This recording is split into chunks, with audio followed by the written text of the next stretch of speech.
Bonjour à tous.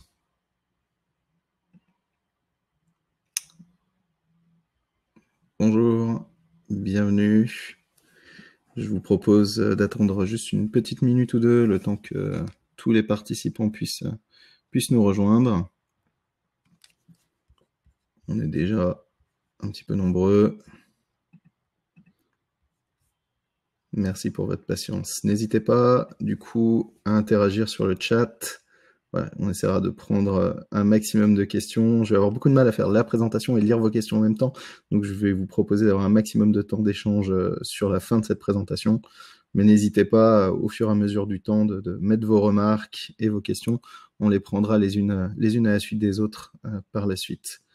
Et Alice est là également pour m'aider dans cette tâche et me les rajouter en favori. Donc, n'hésitez pas.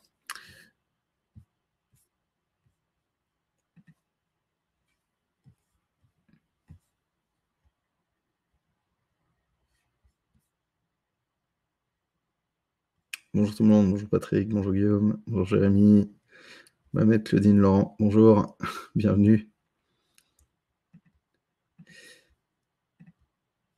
On a des participants de toute la France là, ou c'est uniquement la région Île-de-France? Quelques noms que je connais dans le chat, donc je triche un peu, mais...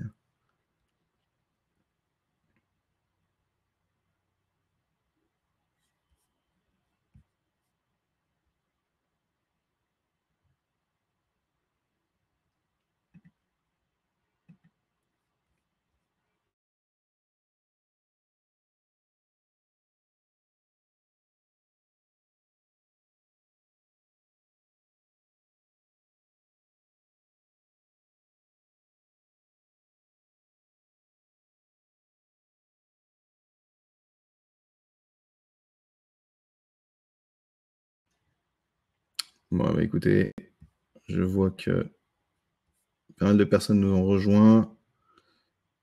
Je vais vous proposer de commencer et les derniers retardataires prendront le train en marche, comme on a l'habitude de dire. Bonjour Philippe, bienvenue. Bonjour tout le monde.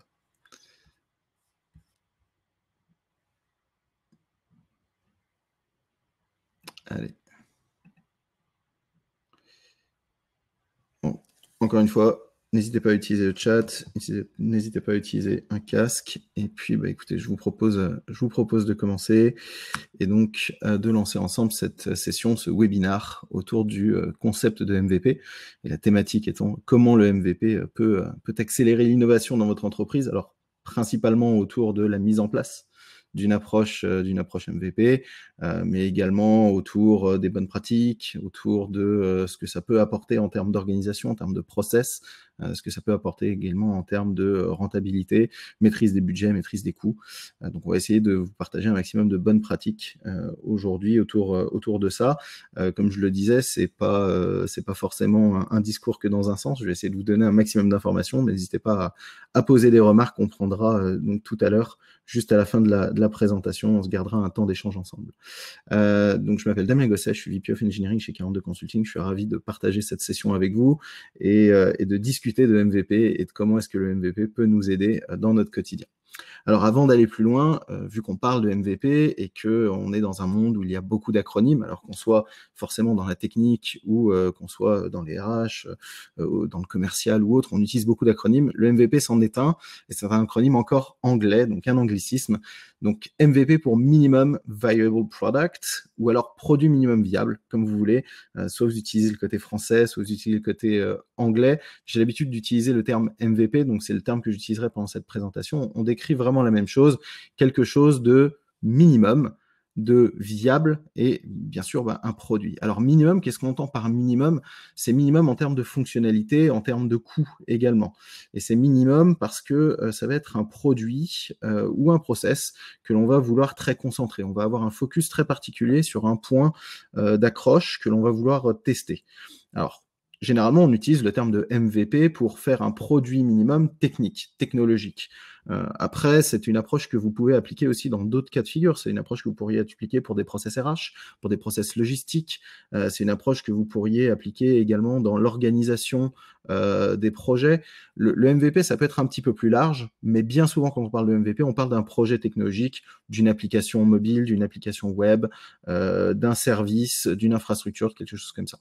Donc, je vais souvent faire l'amalgame entre MVP et projet technologique. Gardons juste à l'esprit que, en fait, ça peut être un petit peu plus large que ça. Donc, c'est minimum par ses fonctionnalités, par le focus qu'on va vouloir apporter à la problématique que l'on veut traiter. Cependant, ça doit rester viable. Et viable pour une entreprise, ça veut dire que, bien sûr, on doit générer des revenus ou continuer à générer des revenus. Et si on ne génère pas de revenus, on doit aller chercher une certaine traction. Alors ça, c'est du vocabulaire qui vient beaucoup du monde des startups, évidemment, mais on cherche à démontrer souvent à travers un MVP qu'il y a une adhérence par rapport au marché et que derrière, on va pouvoir potentiellement transformer des utilisateurs qui sont peut-être aujourd'hui gratuits ou alors qui vont payer un montant qui reste minimum et raisonnable vers des utilisateurs qui vont devenir payants et qui vont contribuer en fait à la recette et à générer de la recette mensuelle ou annuelle pour la société. Donc c'est quand même un produit qui se veut viable, même s'il est minimum, même s'il est concentré, c'est quelque chose qui doit continuer à être pérenne dans l'activité économique de la société. C'est une entreprise, les entreprises sont faites pour générer également de l'argent. Et puis ça reste bien sûr un produit, comme je le disais, le P de product, ça reste quelque chose de concret, de palpable, de réel, et ça reste surtout quelque chose d'utilisable. Donc c'est pas parce qu'on va prendre cette approche assez minimaliste qu'on ne doit pas se retrouver avec quelque chose au final qui atteint un objectif qui est utilisable. Le but d'un MVP, c'est d'aller de façon très concentrée, tester un marché et récupérer un maximum d'informations qualitatives de la part du marché, de la part des utilisateurs. L'idée, c'est de voir si ce concept, ce que je souhaite proposer en tant qu'entreprise, va pouvoir rencontrer un marché, va pouvoir rencontrer des utilisateurs, tout en prenant un minimum de risques, tout en engageant un minimum de budget et en tentant de trouver ici la meilleure valeur ajoutée par rapport à l'idée initiale. Ça a été très bien illustré, et ça c'est certainement une image que vous avez déjà vu passer, notamment sur Internet, par Henrik Nyberg qui a fait ce dessin. C'est pas l'idée d'arriver à construire une automobile en partant d'une roue et en étant constamment frustré parce qu'on n'a pas l'automobile à la fin. C'est pas ça l'idée. Avec une roue, je suis pas content en tant qu'utilisateur. Ça ne m'emmène pas d'un point A à un point B. Avec deux roues, non plus. Il va manquer un moteur. Avec une voiture type décapotable, je ne suis toujours pas content parce que je voulais être protégé de la pluie. Et avec une voiture, je suis enfin content. Mais je suis content au bout de 4 étapes. C'est pas ça un MVP. Un MVP, c'est de se dire, je veux aller d'un point A à un point B. Très bien, j'ai besoin d'un véhicule, j'ai besoin d'un moyen de locomotion, mais le skateboard, ça peut être une bonne façon de le faire. C'est pas tout à fait satisfaisant parce que ça manque un petit peu de direction, on risque de tomber, etc. Mais on va pouvoir l'améliorer. On va pouvoir l'améliorer en mettant un guidon, on va pouvoir l'améliorer après en mettant un cadre, ça va devenir un vélo, un moteur, une moto, et puis on va finir par une voiture. Peut-être que la voiture va avoir un toit, et puis peut-être qu'on va en faire un TGV. L'idée, c'est plutôt celle-là, c'est de se dire, OK, j'ai une problématique, ma problématique, c'est du déplacement. Très bien, comment est-ce que j'adresse cette problématique de déplacement? Je pense que tout est dans cette image. Si vous retenez cette image, vous retenez le concept du MVP, d'arriver à travers quelque chose de minimum, d'évolutif, à aller récupérer du feedback marché pour, in fine, après un certain nombre d'itérations, fabriquer le produit que vous aviez en tête initialement et qui a peut-être aussi été modifié de par le temps. À chaque étape, vous allez récupérer des feedbacks de vos utilisateurs et à chaque étape, vous allez vous rendre compte du besoin ou pas de réaligner votre vision avec le marché, avec l'attente des utilisateurs. Alors quand on se dit tout ça, on a l'impression que c'est finalement assez simple et que en réfléchissant sur un papier, en une journée ou deux, on va pouvoir faire quelque chose. C'est pas tout à fait ça. En fait, pour qu'un MVP fonctionne bien, c'est avant tout un travail collectif et collaboratif. Un travail collectif et collaboratif, j'insiste sur ce terme parce qu'il va falloir vraiment viser assez large en termes de public. Il va falloir un engagement des parties prenantes. Et les parties prenantes dans un projet, ce ne sont pas que les personnes qui vont dérouler la technique ou le design, ou alors les décisionnaires qui ont cette vision et qui vont essayer d'emmener la locomotive. L'engagement des parties prenantes, c'est toutes les personnes qui vont pouvoir être impactées avec ce projet. Si on revient dans l'idée qu'un MVP peut s'appliquer à des process internes, à du RH, à des choses comme ça, vous imaginez bien qu'on va commencer à mettre beaucoup de départements autour de la table. La même chose quand on va faire un projet technologique. Un projet technologique va avoir besoin de s'appuyer sur des personnes qui vont être au SAV, des personnes qui vont être au commerce, parce qu'elles vont avoir l'habitude de discuter avec les clients et de prendre ce feedback en fait du marché et du terrain. On va avoir besoin de ceux qui font, évidemment, les designers, les développeurs, etc. On aura besoin de décideurs. On va avoir besoin de tout ça. On va avoir besoin aussi d'adopter de nouvelles philosophies de travail, et à commencer par un autre anglicisme, quelque chose qu'on appelle move fast and break things dans le monde des startups, dans l'idée de itérer assez vite et de ne pas hésiter en fait à revenir sur une idée qu'on a mis en place, ou alors carrément à arrêter le développement d'une idée en cours parce qu'on se rend compte que le retour des utilisateurs n'est pas tout à fait en adéquation avec le postulat de base sur lequel nous étions partis. Et dans la même idée, dans les philosophies un petit peu, on va dire, nouvelles, même si elles ont déjà quelques années, le fake it till you make it, en gros, essayer de répondre à sa promesse, même si tout n'est pas automatisé, même si tout n'est pas parfait, même si on ne colle pas exactement à la vision qui a été décrite. L'idée de fake it till you make it est une idée qui vient des startups, de se dire que du jour 1, on n'est pas capable d'avoir mis en place toute la promesse que l'on fait à nos utilisateurs, mais on va tout mettre en œuvre avec des moyens humains, avec des tips and tricks, en gros avec du chewing-gum, un cure-dent et un petit peu d'imagination. On va essayer de mettre tout en œuvre pour donner l'illusion que le produit est complet, même si derrière on doit être 4 ou 5 avec des petites mains à remplir des formulaires à la place des utilisateurs. Ça, c'est quelque chose qui est parfois un petit peu dérangeant dans des entreprises où on a des process qui sont très cadrés, où chacun doit tenir son rôle, etc. Mais pourtant, c'est vraiment essentiel dans cette approche MVP où on va encore une fois se concentrer et donc fermer la porte à pas mal d'idées. Et puis, bien sûr, comme c'est un travail collectif et collaboratif, ça ne nous empêche pas de nous inspirer de ce qui fonctionne déjà dans des équipes, dans des business units, ou au contraire de ce qui fonctionne pour l'entreprise en tant que telle. L'idée, c'est pas forcément de révolutionner tout ce que l'on fait en termes de projet, mais c'est plus d'apporter une nouvelle façon de fonctionner pour les projets en s'inspirant de ce qui fonctionne bien. Donc le MVP, c'est pas un dogme, c'est pas une église en se disant ok, maintenant on va appliquer de A à Z les choses dans une boîte, etc. C'est plus de dire comment est-ce que je peux adapter ce concept-là, cette façon d'itérer, cette façon d'avancer mes projets avec mon process interne. Donc il faut s'inspirer de ce qui fonctionne déjà dans l'entreprise. Tout n'est pas acheté parce qu'on ne faisait pas de MVP jusqu'à aujourd'hui. Bien au contraire. Par contre, on peut certainement réadapter un certain nombre de process. Et puis, il faut être à l'aise aussi sur le fait de réduire les délais et donc d'itérer. Parce que le MVP, l'idée, c'est pas de rentrer dans un cycle qui va durer plusieurs mois, plusieurs années, c'est de trouver quelque chose qui va être plutôt court en termes de temps. Je le disais tout à l'heure, on va essayer de monter les marches, fur et à mesure, en même temps que le marché, en même temps que nos utilisateurs. Du coup, réduire les délais, c'est une certaine contrainte quand on est habitué à travailler de façon confortable avec des sprints ou des cycles de produits qui vont durer peut-être 2, 4 semaines, 6 semaines, 8 semaines, parfois plus. Le fait de devoir réduire les délais nous oblige à délivrer plus vite et donc nous oblige également à faire des erreurs et à se rendre compte que l'on peut faire des erreurs. Et ça, c'est des choses dont on va très vite se rendre compte parce qu'on va aller se confronter au marché très rapidement et c'est le but du MVP, c'est d'aller se confronter au marché, d'aller montrer ce que l'on a fabriqué et finalement de se prendre quelques murs en se disant ok, ça c'était pas parfait, ça ce n'était pas une bonne idée, par contre cette petite fonctionnalité là sur laquelle on misait pas grand chose, elle semble trouver une certaine adhésion et donc du coup on va essayer de la mettre en avant et de la développer un peu plus. Donc ça reste quelque chose de très collaboratif. Le but de ce travail collaboratif dans un espace-temps qui est assez contraint, c'est d'aller très vite se confronter au marché. Alors comment est-ce qu'on peut réussir à faire ça alors qu'on part peut-être de cycles qui sont aujourd'hui à base de très longs sprints ou de cycles en V, où on a peut-être une culture aussi de l'objectif avec un produit qui est fini, qui est correctement abouti. Eh bien, je pense qu'un autre outil qui rentre dans le MVP, c'est l'outil du design sprint. Alors vous allez me dire, ça commence à faire beaucoup d'outils. Non, en fait, ça en fait que deux. Je trouve que le design sprint, c'est quelque chose qui est un préambule très intéressant pour le MVP. Le design sprint, si vous ne connaissez pas, c'est quelque chose qui a été inventé, conceptualisé par 2-3 personnes qui ont rejoint ensuite Google Venture et ça a été présenté par Google il y a 6-7 ans maintenant, ça devait être à Google I.O. 2014, où ils ont présenté cette méthodologie de travail. C'est une méthodologie de travail sur généralement un temps court également. Généralement, on se dit que c'est 5 jours maximum. Et ce design sprint va nous permettre en fait de rentrer dans un processus de création qui va stimuler la créativité de tous ceux qui en font partie. Et je trouve que c'est un préalable intéressant parce que ça va nous permettre de donner un petit peu des frontières, un périmètre, de se donner un cadre commun qui va nous permettre de limiter les risques dans le projet et puis qui va nous permettre aussi de simuler, de tester, mais sans pour autant rentrer dans la partie conception du MVP. Donc c'est comme si vous étiez avec votre crayon en train de dessiner le fameux skateboard du premier dessin que je vous ai montré, en se disant est-ce que ça pourrait marcher ou pas, et que vous allez rencontrer vos utilisateurs en disant si je te donne ce skateboard, est-ce que tu es d'accord pour essayer de faire quelques kilomètres avec ça, pour faire un point A, un point B de façon plus efficace que de marcher. Et c'est un petit peu ce que vous allez faire dans ce design sprint. Le design sprint va vous permettre dans un temps contraint de passer d'une étape qu'on appelle map, jusqu'à une étape qu'on appelle test, et le tout en 5 jours souvent.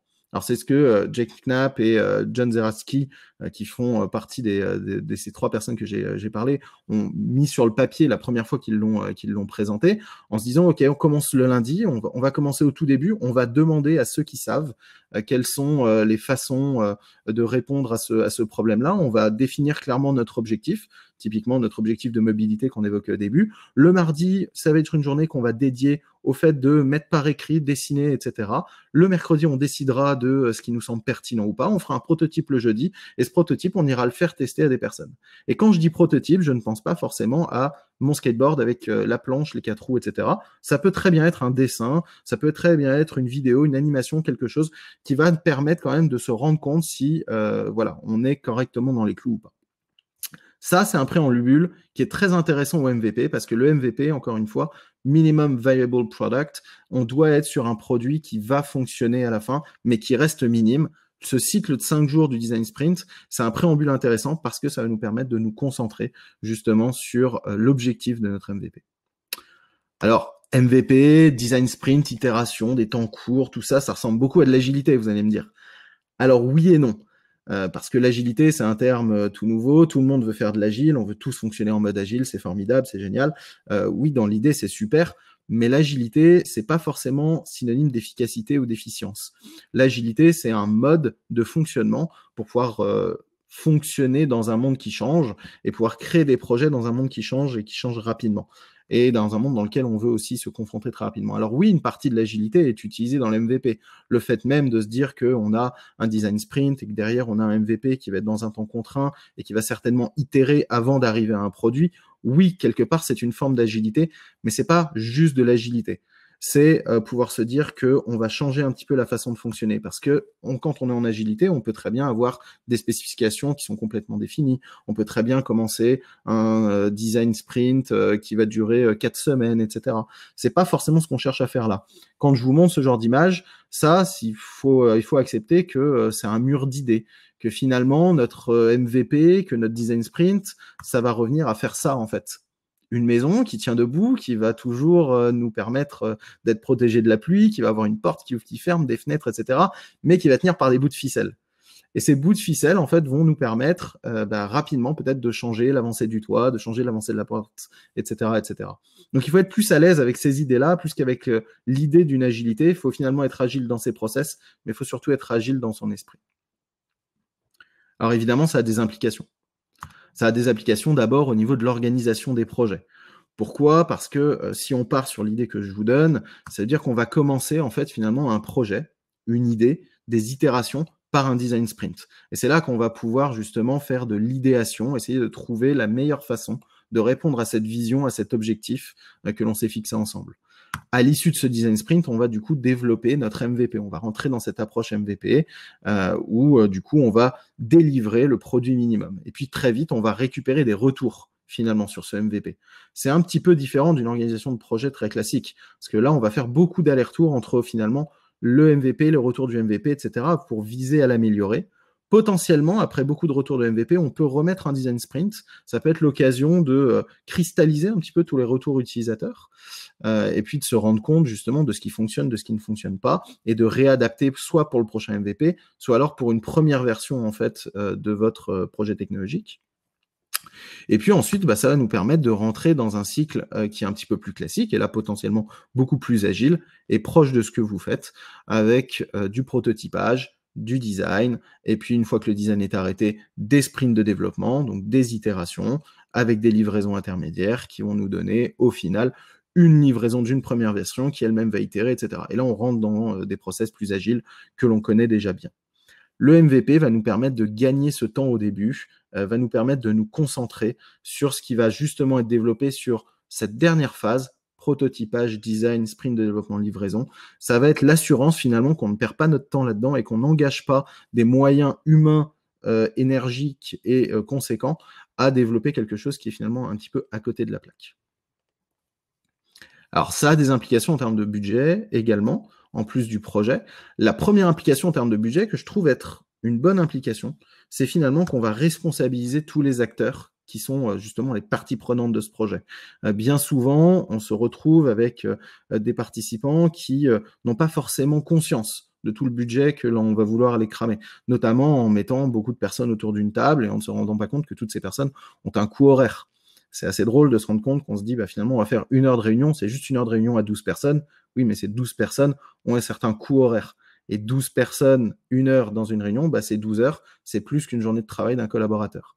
Avec parfois des personnes qui vont avoir des taux horaires évidemment très élevés, des décideurs, etc., qui vont être mobilisés et qui ne seront pas mobilisés à d'autres tâches tant qu'ils seront là-dessus. Donc ça permet de responsabiliser tout le monde en mettant cette contrainte de temps et de budget. Ça permet évidemment de maîtriser le budget parce que qui dit temps court, qui dit focus, dit forcément meilleure visibilité sur le budget qui va être alloué à ce projet. Et donc derrière, un meilleur ROI. Meilleur ROI parce que on va aller très très rapidement se rendre compte si les idées sont pertinentes par rapport à nos utilisateurs, par rapport à notre marché. Une fois encore, si on faisait un MVP pour quelque chose d'interne, ce serait la même chose. Vos utilisateurs sont finalement vos collègues de travail, vos collaborateurs. Ça va nous permettre du coup de définir un meilleur ROI pour nos projets. Globalement, en termes de budget, je ne suis pas en train de vous dire que l'approche MVP va vous permettre de diviser par 100 votre approche des budgets technologiques. Pas du tout, c'est pas le cas. Par contre, ça va clairement vous coûter un petit peu moins cher que d'effectuer des projets un petit peu, on va dire, à l'ancienne, au jugé, parce que vous aurez justement tous les points que je viens de vous évoquer précédemment qui vont jouer en votre faveur. Donc disons que ça va être un budget plus maîtrisé. Il n'y a pas de formule magique, il n'y a pas de baguette magique non plus dans ce bas monde, surtout pour les projets technologiques qui peuvent être assez conséquents. Donc vous n'irez pas diviser par 10, 100, 1000, je ne sais combien votre budget. Par contre, vous allez sérieusement le maîtriser et ça va vous permettre également d'avoir un meilleur retour sur investissement. Donc quand même des impacts financiers qui sont un petit peu minimisés par rapport à ce à quoi vous étiez habitué. Alors voilà un petit peu pour ce qu'on peut retirer de la partie MVP. Il y aurait beaucoup à dire, bien sûr, sur la mise en place, les process, etc. Mais j'insiste quand même sur le fait que il faut que ce soit adapté à votre entreprise et qu'une fois encore, il n'y a pas une recette miracle à suivre. Si vous faites tous les points dans l'ordre, vous aurez le projet MVP parfait, etc. C'est plutôt quelque chose à adapter à vos process actuels et à vos équipes, à vos collaborateurs. L'aspect humain, vous l'aurez compris, est assez important dans tout ça. Vraiment. Alors en pratique, à quoi est-ce que ça ressemble? Alors je vous prends un petit cas d'usage, un projet de type réseau social pour des 15-25 ans. Voilà un projet qui arrive sur la table avec justement une vision, des concepts. Alors le concept de ce réseau social pour les 15-25 ans est vraiment axé autour des communautés qui partagent des centres d'intérêt communs, quels qu'ils soient, que ce soit du sport, du foot, que ce soit du cinéma, la nourriture, que sais-je encore. Et évidemment, qui dit réseau social, centre d'intérêt commun, dit qu'on va partager des photos, des vidéos, du texte. Il y avait des petites annonces également dedans, des invitations à des événements, des votes pour des sondages, de la messagerie instantanée, et le tout en s'appuyant bien sûr sur les réseaux sociaux existants. Alors quand je vous dis tout ça, vous vous dites tiens encore le prochain réseau social ou le prochain Uber de quelque chose, c'est un petit peu ça. Et du coup quand on se lance aujourd'hui, c'était il y a déjà quelques années, mais quand on se lance dans ces dernières années sur du réseau social, on va forcément être comparé à Facebook, on va être comparé à Instagram, etc., etc. Et juste un petit mot là qui peut prêter à sourire quand on connaît un peu l'histoire du Bon Coin, petites annonces, le fait de pouvoir partager des petites annonces autour d'un centre d'intérêt commun. On se dit tiens je connais le Bon Coin, je connais Craigslist, etc. C'est pas très compliqué finalement, c'est une interface qui est très simple et puis tout va bien. Le Bon Coin, pour rappel, le lancement c'est entre 8 et 10 millions d'euros de budget sur la table pour réussir à avoir le premier lancement de Le Bon Coin. Donc ça fait sourire quand on se dit que là, on va devoir juste, dans ce réseau social, avoir une petite fonctionnalité qui est les petites annonces. Donc évidemment, quand on approche ce genre de problématique, on se dit tout de suite, SOS Post-it. SOS Post-it, la meilleure étape pour commencer à jeter par écrit en fait des idées. Alors ça peut très vite être le bazar comme vous le voyez, remplir quelques murs ou quelques portes vitrées, mais l'idée c'est vraiment très très vite de pouvoir jeter par écrit toutes les idées qu'on a autour de ce projet, de pouvoir les catégoriser, d'aider le partenaire aussi à s'imaginer ce à quoi pourrait ressembler sa vision idéale du projet, mais aussi quels seraient les must-have, en gros qu'est-ce qui est essentiel à son projet, et les nice-to-have. Des fonctionnalités qui seraient sympas d'avoir, mais peut-être dans un temps numéro 2, 3, 4 et peut-être même dans 1 an ou 2 ans, quelque chose de beaucoup plus lointain. Ça permet d'avoir un mur d'idées qui est tapissé d'idées, tapissé de pistes de réflexion, dans lequel vous allez pouvoir catégoriser les idées, soit par type d'idées, soit par type de collaborateur qui les a proposées, ou alors même les catégoriser dans le temps en se disant, OK, voilà, ça c'est un groupe d'idées qui me semble essentiel, je vais les mettre à droite, ça c'est des idées à venir un petit peu plus tard, ça c'est des idées dans le nice to have, je vais les mettre beaucoup plus loin dans la pièce.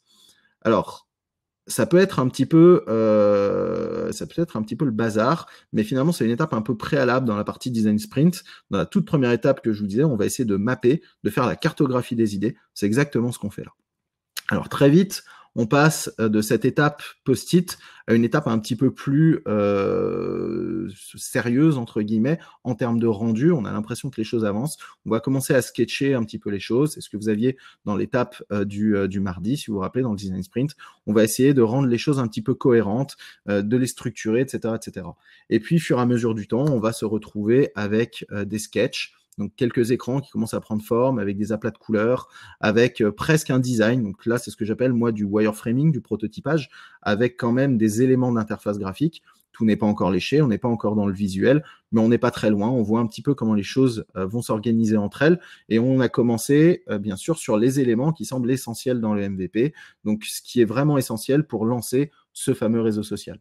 Et puis très rapidement après, on se retrouve avec les premiers designs qui sont prêts à être implémentés, qu'on va pouvoir tester ensuite sur mobile dans un premier cycle de développement pour faire ce fameux MVP et qui vont du coup nous donner aussi des idées simples et qui vont nous donner des pistes de réflexion pour créer de futurs murs d'idées à base en fait des designs complètement terminés de l'application.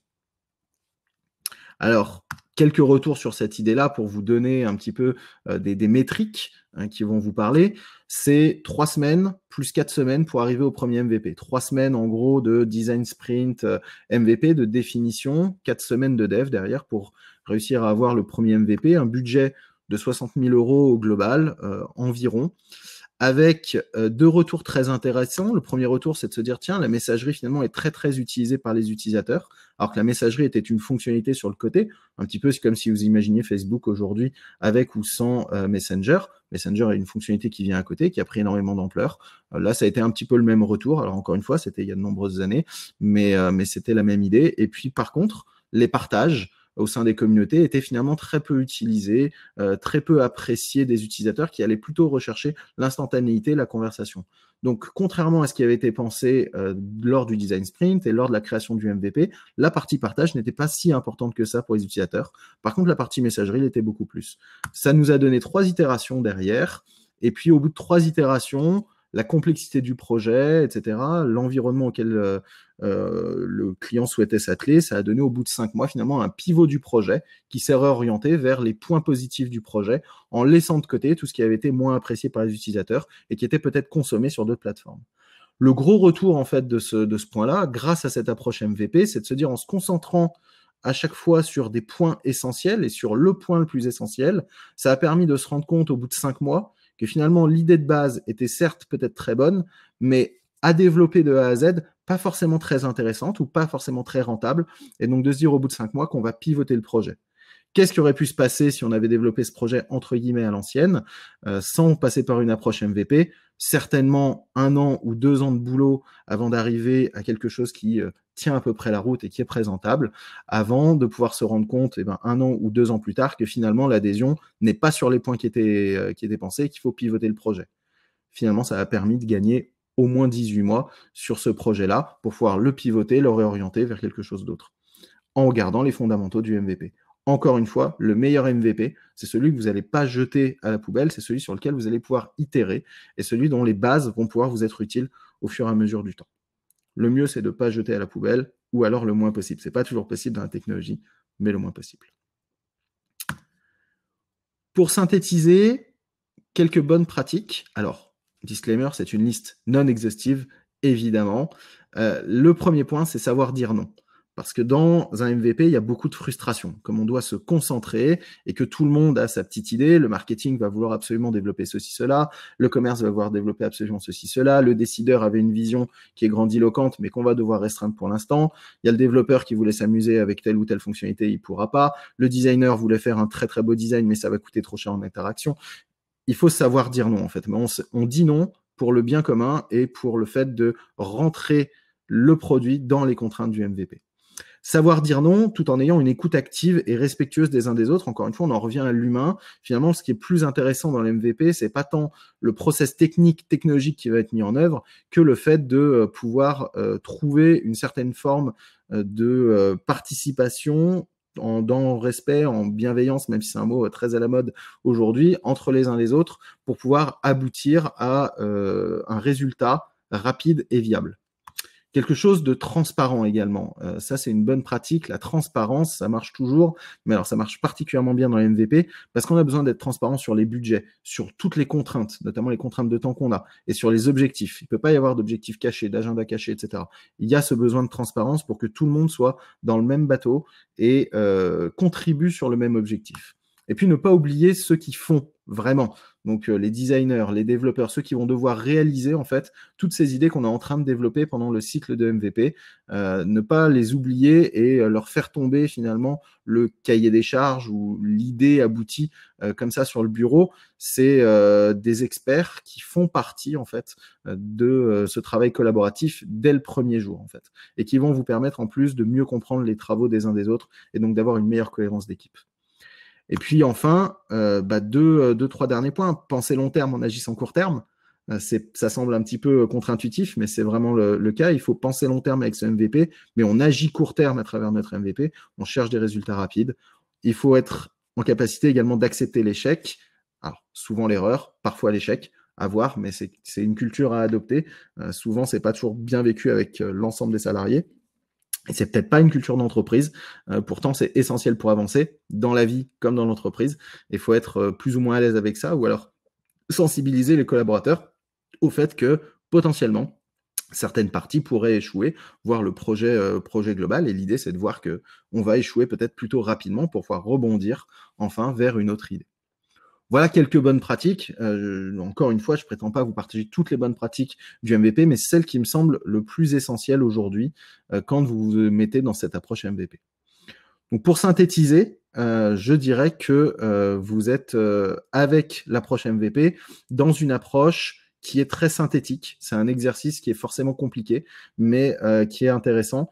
Et cette approche synthétique, elle va vous permettre justement d'avoir un gain sur vos process agiles actuels, un gain également en termes de budget. Ça va vous permettre de faire finalement émerger beaucoup plus rapidement des concepts innovants. Encore une fois, ça peut être technologique, mais ça ne l'est. L'innovation, c'est pas toujours la technologie, ça peut être de la méthodologie, ça peut être du process, etc. Et donc, ça peut vous permettre aussi de trouver des idées, peut-être chez des collaborateurs qui jusqu'à aujourd'hui n'osaient pas forcément s'exprimer.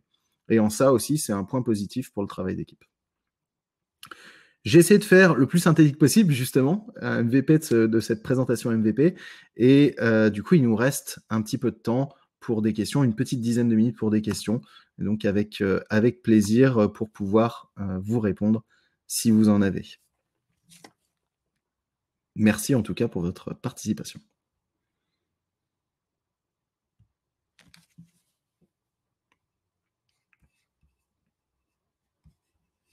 Alors, je reprends juste le chat.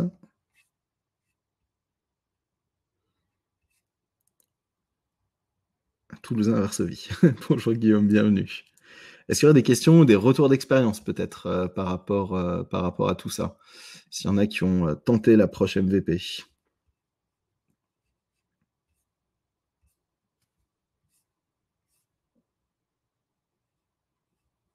Merci Guillaume pour le feedback, c'est très sympa. Ravi que ça ait pu être utile. Merci Ison.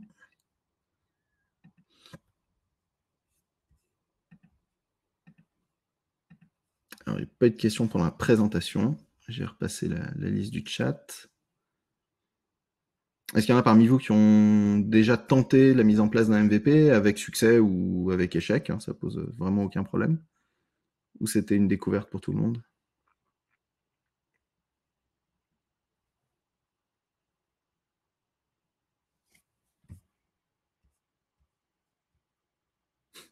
Merci Philippe, merci Mohamed, c'est sympa. Oui Muriel, la présentation est enregistrée, etc. Ça va pouvoir être partagé par la suite, absolument. Et sinon, pas hésiter à me faire un email aussi. comment éviterait la frustration des utilisateurs en livrant MVP? Question de Nicolas. Alors, pour éviter la frustration des utilisateurs en livrant un MVP, il faut essayer de coller le plus possible justement à ce qu'ils attendent.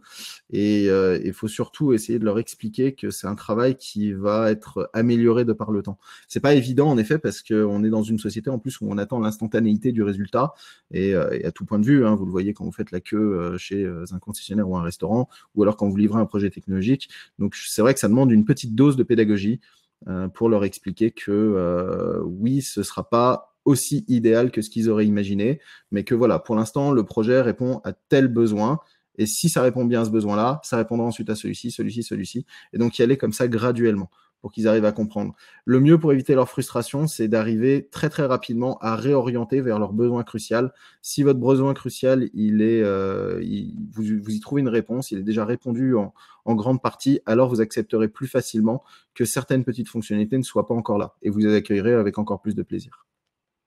J'espère que ça répond à la question, Nicolas. Ludivine qui demande est-ce que tout cela est juste applicable pour une startup? Alors absolument pas, Ludivine, ça vient du domaine des startups en effet, de par les contraintes de temps et d'argent évidemment, mais c'est applicable à tout type d'organisation.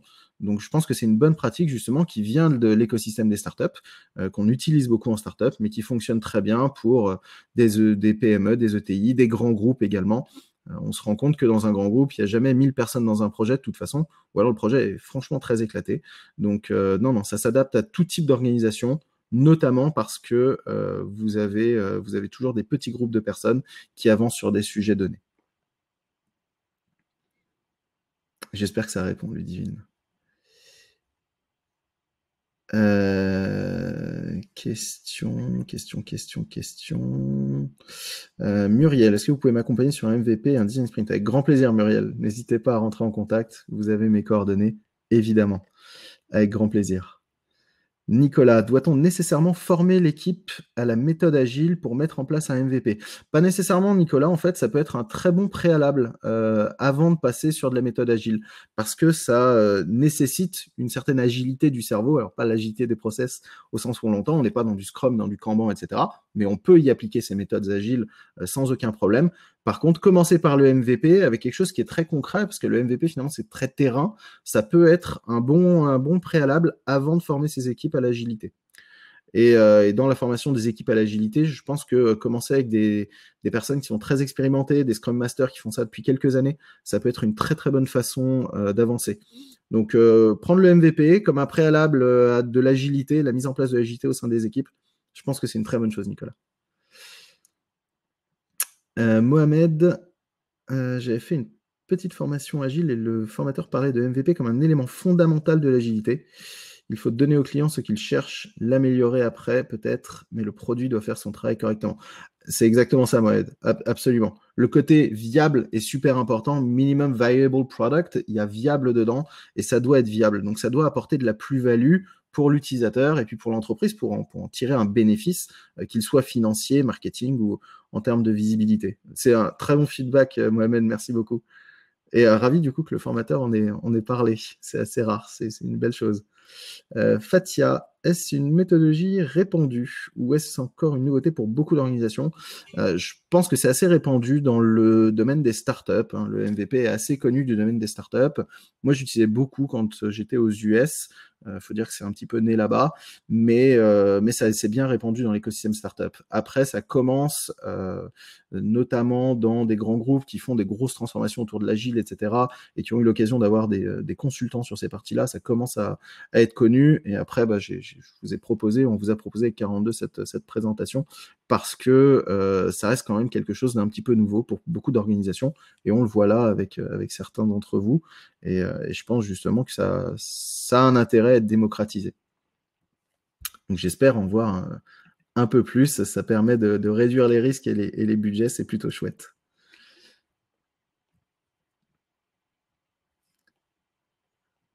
Je reste vigilant sur le timing, mais nous avons encore 5-6 minutes devant nous. N'hésitez pas. Est-ce que j'ai fait le tour de toutes les questions qu'on a jusqu'à tout de suite?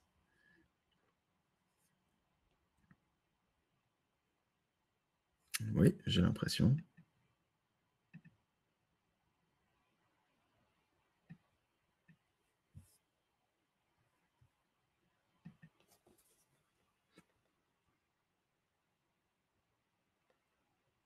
Est-ce qu'il y aurait d'autres questions, d'autres remarques par rapport au MVP? Peut-être le combo design sprint MVP qui peut surprendre aussi. Je répète que je pense que c'est vraiment une bonne approche en fait pour gagner du temps et surtout être efficace.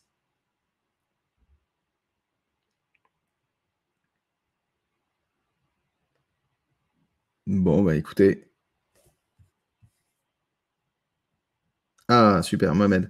Donc, est-ce qu'on peut travailler avec le MVP sans pour autant faire de l'agilité? Oui, on pourrait, hein. On peut tout à fait travailler avec cette approche MVP et ensuite développer comme un cycle plus classique, un cycle en V ou quelque chose comme ça. Ce serait possible. Après, c'est un petit peu contre-productif et contre-intuitif parce que le MVP oblige cette agilité au moins intellectuelle. Après, très rapidement, comme on est dans un temps contraint, il y a une agilité en termes de timing. Donc, c'est vrai que c'est presque dommage de revenir dans un cycle un peu classique, établi. On va casser en fait cette dynamique qui va être assez dure, je pense, à reprendre dans le prochain cycle MVP, etc. Donc, j'aurais tendance à dire que c'est possible, tout est possible, mais c'est pas tout à fait le but. Et je pense que c'est beaucoup plus intuitif de rester sur cette approche agile de A à Z, Mohamed. En plus, on est dans un monde où faire des projets technologiques sans agilité, c'est très compliqué, voire impossible. On parle peut-être de moins d'1% des cas. Merci Eric, c'est sympa. Muriel, le résultat du MVP aide-t-il à lever des fonds? Alors très clairement, oui. Muriel, quand on cherche à lever des fonds, souvent on va vouloir prouver quelque chose. Soit on veut prouver que son produit peut fonctionner et donc a une adhérence et donc souvent une traction au nombre d'utilisateurs. Soit alors on veut prouver qu'une idée est réalisable techniquement parlant. Et le MVP, ça peut être ça. Imaginons que vous cherchiez à faire Webikeo, par exemple, qu'on utilise aujourd'hui. Votre MVP, ça pourrait être la possibilité de streamer une vidéo et un écran entre deux participants. Ça, ce serait le MVP de Webikeo, par exemple. Et si vous allez voir des investisseurs qui ne croient pas en cette faisabilité technique, grâce au MVP, vous pouvez démontrer que c'est faisable, que c'est réalisable, que vous avez su le faire. Vous avez su le faire à une toute petite échelle, mais que si on vous donne des fonds, vous saurez le faire à une beaucoup plus grosse échelle en embauchant des gens, etc.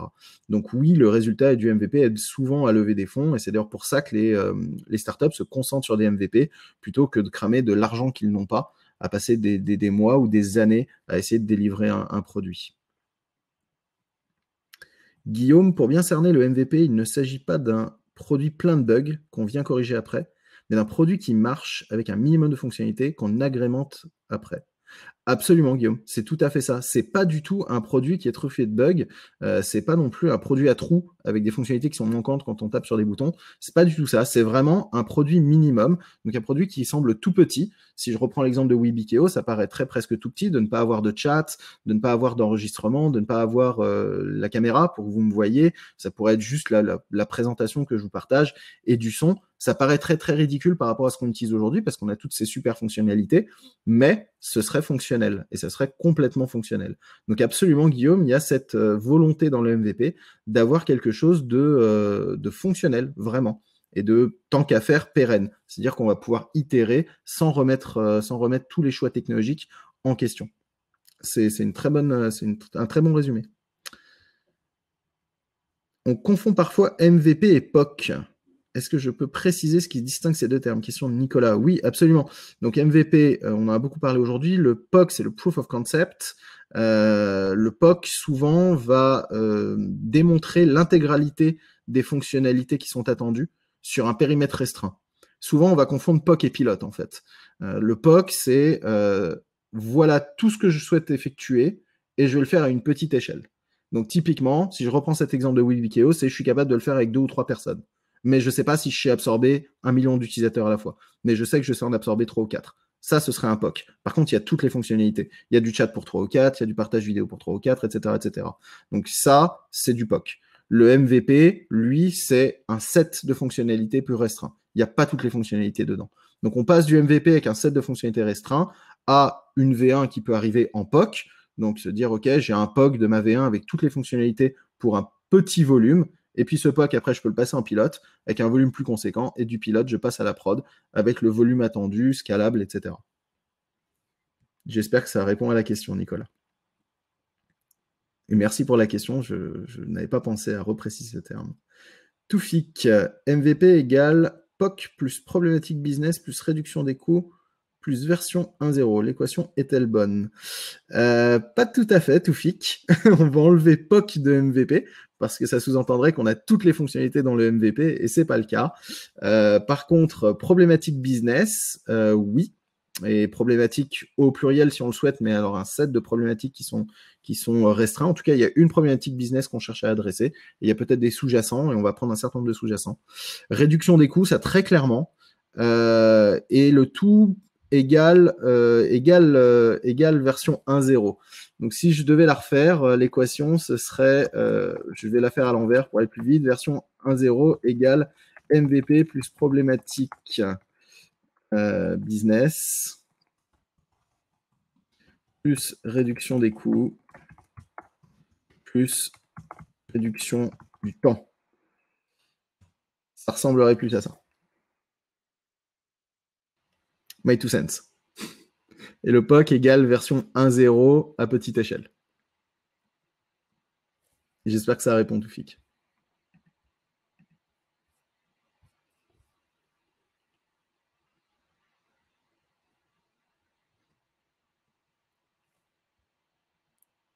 Est-ce qu'il y aurait une dernière question? On a encore quelques secondes pour une dernière question et après, je pense que je vais devoir être respectueux de votre temps également. Réduction du time to market. Absolument, Claudine. Bon, super. Écoutez, je vous remercie toutes et tous pour votre participation. C'était sympa de pouvoir partager ça avec vous. J'espère que ça aura été utile. Et puis, n'hésitez pas. Vous avez mes coordonnées. N'hésitez pas pour des questions. Oui, Jérémy, c'est exactement ça. Le MVP, c'est de présenter un produit rapidement au client. Très, très rapidement. C'est tout à fait ça. C'est le but premier. Absolument. Merci à tous, merci à toutes. N'hésitez pas, du coup, voilà, par email pour une suite. Et puis, suite à ce webinaire, vous devriez recevoir l'essentiel par email. Voilà. Merci à vous, très bonne journée. Et c'était un plaisir. À bientôt, au revoir.